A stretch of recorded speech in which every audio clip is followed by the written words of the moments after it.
parce que je crois que vous avez travaillé à une expertise judiciaire sur les documents qui ont servi à l'autorisation de mise sur le marché des vaccins, notamment du vaccin Pfizer, et vous venez nous présenter ces résultats qui sont très déconcertants. Exactement. J'ai rédigé une expertise en tant que biostatisticienne pendant 23 ans et surtout, on va dire, fondatrice et ancienne PDG d'une CRO, donc Clinical Research Organization, société de sous-traitance pour l'industrie pharmaceutique, puisque dans ce cadre-là, on gérait toutes les activités des essais cliniques. Donc, je connais donc par cœur. Mon nombre de cas Covid, évidemment, il est faussé, puisqu'il ne peut être confirmé que par un test. Donc, en gros, toutes les situations où je n'ai pas de test, j'ai pas de Covid. Donc, pas de Covid, pas de Covid. C'est-à-dire que ici, dans mon critère, ici, forcément, j'ai donc un biais, puisqu'il m'en manque. Et on sait qu'il nous en manque, d'autant plus que dans le rapport clinique l'un des deux rapports cliniques, parce qu'il y en a deux, d'ailleurs, il faudrait savoir pourquoi, déposé le 10 décembre à la FDA par le laboratoire, il y en a un qui a 92 pages et un de 53. Dans celui de 53, il est clairement spécifié qu'on a des cas Covid suspectés mais non confirmés par test PCR. Donc, qu'est-ce que ça veut dire non confirmé? Ça veut dire le patient a téléphoné, il n'a jamais fait le test. Le test était négatif. Qu'est-ce que ça veut dire non confirmé? Sachant que ces gens-là, donc, ce sont ceux qui sont malades, puisque c'est ceux qui ont des symptômes. Donc, a priori, c'est une population d'intérêt, puisque c'est justement ceux qui sont malades. Et là, on apprend dans ce document-là qu'on avait donc 417 pour le vaccin et juste 287 pour le placebo. Donc, si je recalcule mon efficacité sur les symptomatiques, donc les malades, j'ai 0,065% d'efficacité. J'ai plus du tout 95. Et là, ça, c'est l'efficacité relative. Hein. On est bien dans l'efficacité relative. Oui. Calculé selon la formule agréée, consensuelle du calcul d'une efficacité pour un vaccin. D'accord. Et à 0,065, si jamais… à 0,065, on n'approuve pas un médicament. Que jamais on met le vaccin, on autorise l'autorisation d'urgence, puisque pour l'autoriser, on sait dans les documents officiels qu'il faut au moins 50% d'efficacité.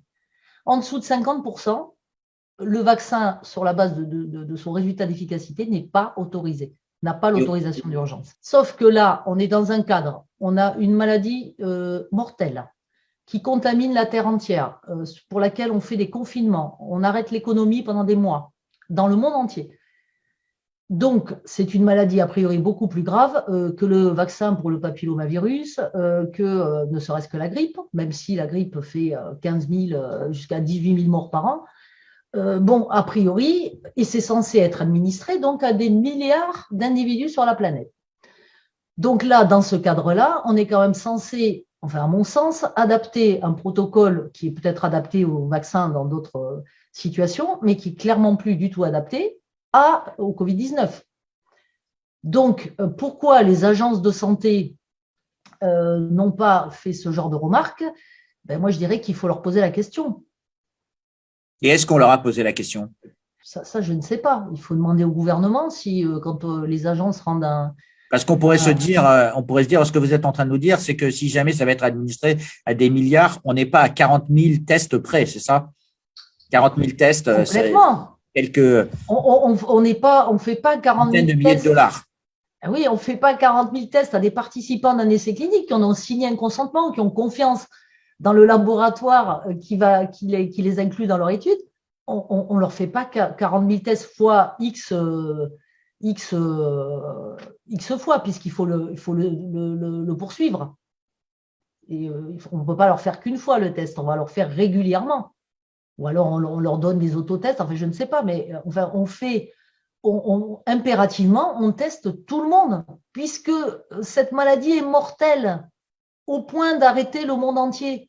Et on laisse les gens dans la nature aller contaminer tout le monde. Mais là, il y a quelque chose qui n'est pas du tout cohérent. Et donc, vous venez de nous dire que votre travail a été utilisé dans le cadre d'une plaidoirie de manière à sensibiliser, on va dire, un juge sur l'approche non scientifique de cette de ces autorisations. Et qu'est-ce que vous comptez en tirer, on va dire, de cette procédure juridique? Ah ben moi, je ne sais pas. Moi, ce que je sais, c'est qu'il est temps de revenir à des argumentaires qui soient démontrés, qui soient fiables et qu'on arrête de raconter n'importe quoi sur la base d'élucubrations qui ne sont étayées par aucun résultat. Quand on a une Aujourd'hui, vous ne communication, remettez c'est pas que en cause derrière, on a des résultats. Ça, c'est la pratique de l'industrie pharmaceutique depuis des dizaines et des dizaines d'années. Dans mon rapport, c'est extrêmement détaillé, ce que je n'ai pas fait là, pour résumer, mais on a des recommandations dans tous les sens qui visent justement à homogénéiser les pratiques au niveau monde et à minimiser ces biais. Et là, on a quelque chose qui est clairement biaisé et ça a l'air d'ennuyer personne. Alors, donc là, ça veut dire quoi? Ça veut dire que cette courte durée d'observation, donc je recueille donc mon critère nombre de cas Covid sur cette durée-là, et je recueille aussi mes effets indésirables sur cette durée-là. Donc, qui est censé établir donc la tolérance, c'est mon risque. Donc, ça veut dire que la tolérance moyen terme, on l'avait déjà vu, c'est non mesurable dans le cadre de ces essais. La tolérance long terme, encore moins. Et là, on voit dans le plan d'analyse, le plan de gestion des risques, qui est un document qui est mis qui est rédigé, on va dire, dès la mise sur le marché, donc en décembre 2021. Donc, évidemment, on ne peut pas conclure sur la tolérance à long terme. C'est écrit noir sur blanc. Alors, ce qui est drôle quand même, ce qui est drôle, c'est que déjà, on avait déjà écrit, alors je l'ai mis un petit peu plus loin, donc je ne vais pas en parler tout de suite, mais on avait déjà écrit qu'on avait un certain nombre de données manquantes sur certaines populations sur lesquelles on vaccine tous les jours. Alors, donc ça, on sait que la durée d'observation, elle est trop courte pour avoir une vision correcte, une évaluation correcte de la tolérance. Alors, on le sait d'autant plus que dans le rapport clinique du 9 avril, donc sur les 12-15, alors là ben, ils sont bien obligés de nous le dire, qu'on n'a pas d'efficacité, enfin que l'efficacité sur la transmission est inconnue. Ben oui, elle est forcément inconnue puisqu'elle n'est pas mesurée. Et là, c'est là où ils nous disent aussi que la durée de la protection, donc on ne sait pas, l'efficacité dans certaines populations à haut risque, on ne sait pas, l'efficacité contre les asymptomatiques, ben forcément, on ne sait pas, parce que ce n'est pas mesuré. L'efficacité contre la mortalité, ben évidemment, on ne sait pas. Donc ça, c'était en avril 2020.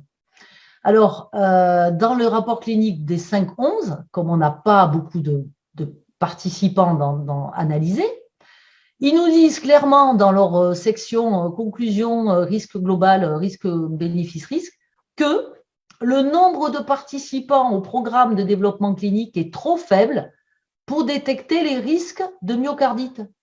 Ah bon? Donc ça veut dire que je fais un essai où j'ai pas assez de participants pour détecter les risques? Mais donc mes conclusions de tolérance, elles valent quoi? Ce que vous êtes en train de dire, c'est que si jamais on traduit ça avec en langage pour le lecteur, pour le consommateur, quand il y a eu des publicités à la télévision sur l'efficacité des vaccins, que ça va protéger des formes graves, que ça va empêcher la contamination, ça peut s'apparenter à une publicité mensongère? Ah ben complètement. Enfin, c'est où sont les preuves? Où sont les tableaux dans les rapports cliniques qui soutiennent ces affirmations? Ben, Et moi, quand le ministre de la Santé… je voudrais bien que tous ces gens qui se sont succédés sur les plateaux en racontant ces inepties, je voudrais bien qu'ils me montrent dans les rapports cliniques où sont les tableaux qui permettent d'étayer cette communication. Moi, Et quand le ministre de la Santé va au Sénat ou à l'Assemblée nationale pour parler de l'efficacité du bénéfice-risque, et donc il est en train de tromper la représentation nationale? Écoutez, moi je vous dis qu'il n'y a pas de preuves dans les rapports. Donc, je ne sais pas, il les a lus.